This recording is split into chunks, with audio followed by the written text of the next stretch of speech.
Hey everyone, welcome back to my channel. जो topic है management of inflation, ये इस टॉपिक का वीडियो नंबर 2 है।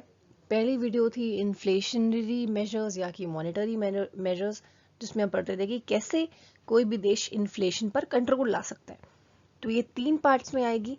पहला पार्ट आ चुका है, this is the second part. Third बहुत जल्द आ जाएगा। So let's start the discussion, जिसमें हम पढ़ेंगे the sum of the fiscal measures to control और curb inflation in any economy. सबसे पहले हम अब देखते हैं ये एंटी इन्फ्लेशनरी मेजर्स कौन से हैं। अच्छा, अब देखिए, पहली चीज जो आपने पहले वीडियो में देखा था कि जो मॉनेटरी मेजर्स हैं वो देश का सेंट्रल बैंक, इंडिया के केस में आरबीआई इम्प्लीमेंट करता है या फिर वही लेके आता है, प्लान करता है एंड वही डिजाइन करता है। लेकिन जो फिस्कल मेजर्स होते हैं, ठीक है, जो फिस्कल मेजर्स होते हैं ये गवर्नमेंट ऑफ इंडिया करती है, लेकिन डायरेक्टली नहीं करती। ये फाइनेंस मिनिस्ट्री अपनी तरफ से कुछ कुछ चीजें करती है। तो ये चीज याद रखिएगा, that fiscal measures is done by the government through finance ministry. The fiscal measures are designed by the finance ministry. उसमें जो पूरा कैबिनेट्स हैं, जो मेंबर्स हैं वहाँ के फाइनेंस मिनिस्ट्री के, with having genuine knowledge about finance, about economics, about accountancy, तो वो सारे बैठ के डिजाइन करते हैं एंटायर मेजर्स को।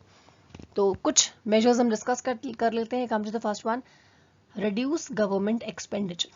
अच्छा, हमको करना है, क्या करना है हमको? अभी हमको इन्फ्लेशन कंट्रोल करना है। इन्फ्लेशन मतलब जो महंगाई आपके देश में आ गई है उसको कंट्रोल करना है। उसको कैसे कंट्रोल किया जा सकता है? पहला तरीका है अपना गवर्नमेंट एक्सपेंडिचर कम कर दे। अच्छा, इन्फ्लेशन के टाइम पे इफेक्टिव डिमांड बढ़ जाती है। डिमांड जो है वो बढ़ जाती है क्योंकि प्राइवेट और पब्लिक एक्सपेंडिचर हो रहा होता है। प्राइवेट वाले अपना खर्च करते हैं, जो भी उनको सामान बनाना है, जो चीज़ें बेचनी है, एंड गवर्नमेंट अपना खर्च करती है। गवर्नमेंट के बहुत सारे एक्सपेंडिचर्स होते हैं, planned expenditure, non planned expenditure, developmental projects चल रहे हैं, ब्रिज बन रहा है, रोड बन रही है, ये वाले जो भी गवर्नमेंट खर्चा करती है। तो ये दो तरह के खर्चे तो हो रहे हैं, मतलब देश में पैसे बहुत ज़्यादा है, पैसे बहुत ज़्यादा सर्कुलेट हो रहे हैं देश में, ठीक है। अब हमको क्या करना है? हमको अपने देश से वो पैसे निकालने हैं या वो पैसे खींच के बाहर निकालने हैं, तभी इन्फ्लेशन आप रोक पाएंगे। अब गवर्नमेंट प्राइवेट वालों को तो नहीं रोक सकती कि भाई तुम एक्सपेंडिचर मत करो, तुम सामान मत बनाओ। उस केस में गवर्नमेंट अपने अपने खर्चे रोकती है, अपने खर्चे कम करती है। अब जैसे कि अब आप इसको थोड़ा समझिएगा ध्यान से। जैसे कि मैं गवर्नमेंट हूँ, ठीक है, और मैं पुल, यहाँ पर एक पूरा फ्लाईओवर बन रहा है या फिर कुछ भी, एक कोई भी एग्जांपल ले लीजिए, ब्रिज बन रहा है, कुछ भी बन रहा है, डैम बन रहा है, वो एक गवर्नमेंट का प्रोजेक्ट है भाई। जब वो प्रोजेक्ट बन रहा है तो उसको बनाने के लिए मुझे क्या चाहिए? पैसा चाहिए होगा, ठीक है। जो लोग काम कर रहे हैं उन्हें वेजेस चाहिए होंगे, जो इंजीनियर्स हैं उन्हें सैलरीज चाहिए होंगी। तो सबको पैसे मैं दे रही हूँ। जब मैं सबको पैसे दे रही हूँ तो देश के अंदर ही तो पैसा आ रहा है सारा। मैं चाहे वेजेस के फॉर्म में दूं, चाहे सैलरीज के फॉर्म में दूं, सारा पैसा इसी देश में आ रहा है। वो लोग पैसा लेके आ रहे हैं, फिर चीज़ें खरीद रहे हैं, डिमांड बढ़ा रहे हैं अपनी। तो डिमांड बढ़ाएंगे, चीज़ें खरीदेंगे, तो फिर मार्केट में धीरे धीरे इन्फ्लेशन तो आएगा ही आएगा। कि मार्केट में जब पैसा आ जाता है, ओवर सर्कुलेट हो जाता है, तो फिर ये चीज़ें होती हैं। अब मैं अगर, मुझे अब पता लगा कि भाई इन्फ्लेशन आ गया, अब मैं क्या करूं? इस प्रोजेक्ट को कुछ दिन के लिए बंद कर दूं। मैंने कहा भी रुको, ये प्रोजेक्ट बाद में होगा। अब इसे अगर बंद कर दूंगी तो ना मुझे सैलरी देनी है, ना मुझे अभी वेज देना है, कोई अभी एक्सपेंडिचर मेरा एज अ गवर्नमेंट नहीं हो रहा। उस केस में कोई पैसा आपके देश में भी नहीं जाएगा और आप इन्फ्लेशन को रोक सकते हैं। Second one is taxation. Tax लगाकर भी हम पैसों को रोक लेते हैं। कैसे? जैसे कि हमारे देश में अभी इन्फ्लेशन है, बहुत पैसा है, यहाँ पे बहुत बहुत पैसा है। अब मैं गवर्नमेंट हूँ, मैंने आपको बोला ये वाला टैक्स दो, ये वाला टैक्स दो, ये वाला टैक्स दो। अब आपकी जेब से वो पैसा निकल के किसके पास आएगा? गवर्नमेंट के पास। तो मतलब देश में से पैसा निकल के कहाँ जा रहा है? जा रहा है गवर्नमेंट की ट्रेजरी में, गवर्नमेंट के खजाने में। तो आपसे मैंने पैसे खींच लिए, इसे हम कहते हैं टैक्सेशन के थ्रू पैसे खींच लेना, ठीक है। ये एक बहुत इंपॉर्टेंट स्टेप है गवर्नमेंट का। फिस्कल मेजर्स में taxation is very very important. ऐसे ही टैक्स के थ्रू गवर्नमेंट आपसे एक्सेस मनी ले लेती है, जो कि आप कुछ आपने देखा होगा ना, ब्लैक मनी छिपा छिपा के रखते हैं कि टैक्स ना देना पड़े। तो गवर्नमेंट उसे लेती क्यों है? कि गवर्नमेंट की इनकम है वो एक तरह से, और अगर आप अपनी गवर्नमेंट की इनकम अगर आप नहीं दोगे, जो टैक्स के फॉर्म में ऐसे छुपा छुपा कर ब्लैक मनी के फॉर्म में अगर रख लोगे, तो स्लोली एंड स्टेडली इन्फ्लेशन ले आएगा. तो that is why taxation is compulsory in order to curb inflation.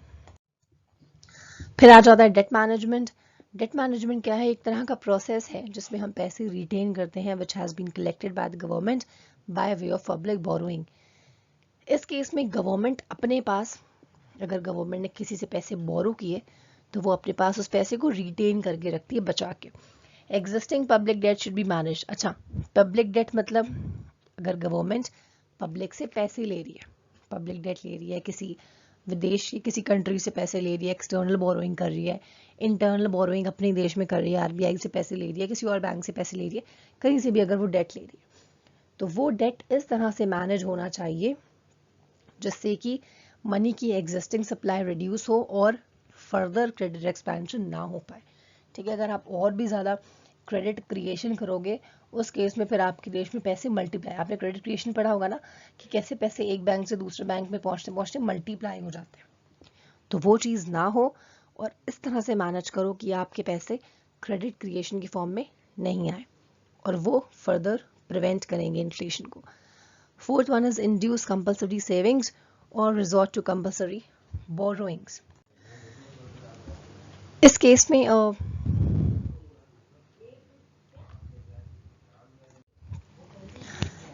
में आप गवर्नमेंट इंड्यूस कंपल्सरी सेविंग्स और रिजॉर्ट टू कंपल्सरी बोरोइंग, इस केस में गवर्नमेंट क्या करती है? कंपल्सरीली पैसे सेव कराती है. ठीक है, कंपल्सरीली पैसे सेव कराती है कि तुम लोग पैसे सेव करो, सेव करो. कैसे कंपल्सरी करा सकती है किसी को पैसे सेव करने के लिए?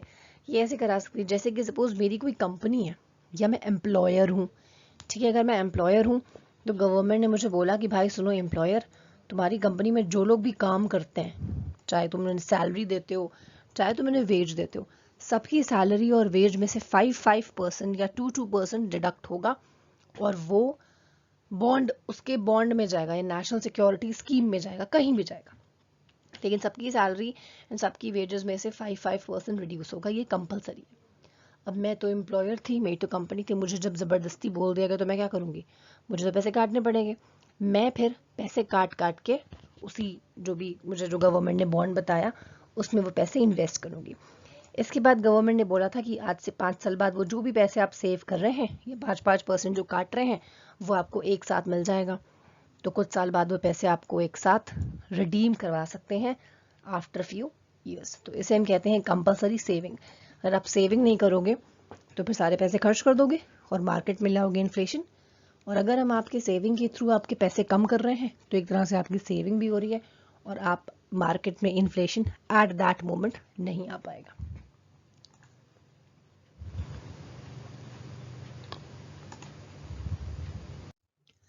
Then comes overvaluation of domestic currency. यहाँ पर हम अपनी डोमेस्टिक करेंसी का ओवर वैल्यू दिखाते हैं. By overvaluation we mean a deliberate increase in the value of domestic currency on terms of foreign currency. यहाँ पर हम deliberately दिखाते हैं कि हमारी करेंसी बढ़ चुकी है. ठीक है, हमारी करेंसी बढ़ चुकी है एज कम्पेयर टू, अगर हम बोलेंगे तो डॉलर के हिसाब से. अगर एग्जाम्पल यहाँ पर लेते हैं तो द डेलिबरेट ओवर वैल्यूएशन, ये क्यों किया गया? क्यों तुमने बढ़ा बढ़ा के बताया अपनी करेंसी के बारे में? ये इसलिए करते हैं, पहली चीज़ तो अपने डिस्करेज एक्सपोर्ट होगा. एक्सपोर्ट मतलब बाहर सामान बेचना किसी और देश में. अगर हम किसी और देश में सामान बेचेंगे तो फिर भाई आपके देश से सामान जाएगा. ठीक है, अगर हम किसी और देश में सामान नहीं बेच रहे तो मतलब सामान तो आपके देश में रहेगा. जब आपके देश में सामान इजीली अवेलेबल रहेगा तो कोई दिक्कत नहीं होगी, डिमांड अननेसेसरली नहीं बढ़ेगी. सेकेंडली फायदा वैल्यूएशन का, ओवर वैल्यूएशन का ये है, it will encourage imports from abroad. And thirdly, अच्छा दूसरी चीज़, दूसरा फायदा इज दिस कि आप एक्सपोर्ट अगर नहीं करें तो इम्पोर्ट करोगे, इम्पोर्ट बढ़ा दोगे फ्रॉम अब्रॉड से. तो अगर आप बाहर से सामान मंगवा रहे हो, ठीक है, अगर आपने बाहर से कोई भी सामान मंगवाया तो यहाँ सामान आ गया देश में और आपके पैसे कहाँ जा रहे हैं? विदेश में. तो मतलब आपके देश में अगर बाई चांस इन्फ्लेशन है तो मतलब एक्सेस पैसा है देश में. तो अब ये पैसा खींच के हम कहाँ निकाल रहे हैं? दूसरे देश में, क्योंकि हमने सामान इंपोर्ट किया और अब वो सामान यहाँ आ चुका है इंडिया. तो अब यहाँ से पैसे बाहर जाएंगे, जैसे कि इंडिया में पैसे जो एक्सेस सर्कुलेशन थी वो कम हो जाएगी. आई होप आपको समझ में आ गया. Thirdly, it will make cheaper the price of those foreign material which enter the domestic production in the form of raw material or machinery. अच्छा, तीसरा फायदा हमको ये मिलेगा कि हमको चीप सामान मिल जाएगा. वो फॉरेन मटेरियल या वो मशीनरी या वो रॉ मटेरियल जो फॉरेन का है वो अब हमको चीप मिल जाएगा क्योंकि हमने ओवर वैल्यूएशन कर ली अपनी डोमेस्टिक करेंसी की. So this is it. ये हमारा ओवर वैल्यूएशन का पूरा टॉपिक था. आई होप आपको ये सारे पांचों समझ में आ गए होंगे. All right children, so this is it for today's video. I hope आपको सारे पांचों के पांचों फिस्कल मेजर समझ में आ गए होंगे. Third part is in the Q. Please watch it also. Thank you all for watching the video. I hope you पसंद आ गई होगी. Do like, share, subscribe the channel if you seriously like the content. Thank you again. God bless you.